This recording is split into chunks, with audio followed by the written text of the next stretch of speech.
Welcome to this Boomer Body Chat. What language do you use? Hey everybody, it's Martin from BoomerBody.ca. I'm just driving up to see a morning client. I was just going through my head wondering, if you really know the power of your language. And I'm not talking your dialect, I'm not talking, intonation, how you speak. I'm talking about the language you use about yourself.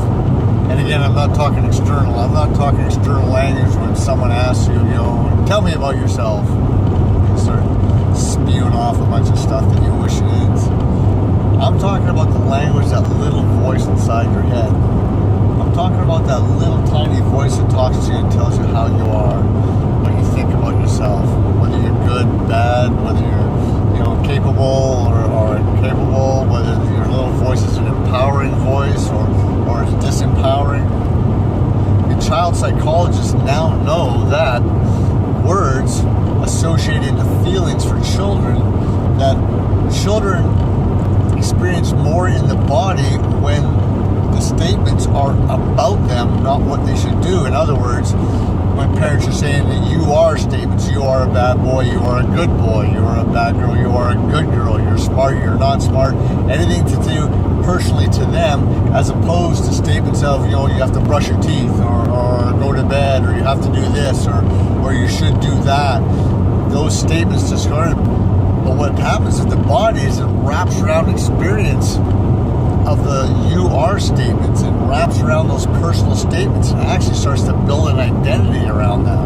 That's how it slowly starts to build an identity. And what a lot of you might not know is you carry that identity later on into life, an adult, and it adopts and it morphs into all sorts of things in your adulthood. So if you find yourself saying and listening to that voice, becoming more aware of that voice and hearing those negative statements of I can't do this, or I'm no good at that, or I'm uncoordinated, and I'm not athletic, or I can't work out, you really have to question that. You really have to question that and try and hear whose voice that is that's really saying it, because chances are it's not your voice.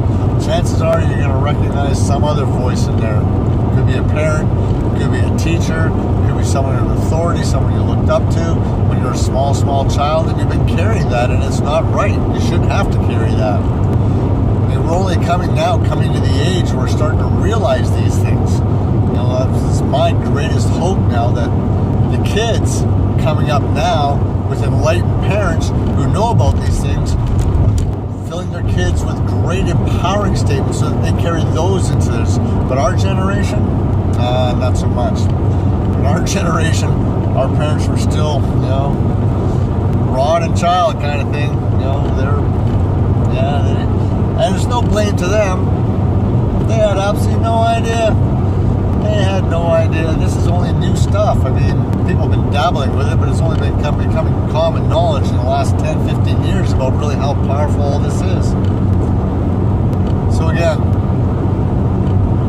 if you find yourself, that little voice inside your head screaming at you and telling you this and that, you need to question it. And once you question it, and once you go in there and find out maybe whose voice it was, well, that's when you can change things. That's when you can change things. You can start what's called pattern interrupting it. So it means every time you say something like that, you interrupt it with, no, I can't. So if something comes up and says, I'm always going to be fat.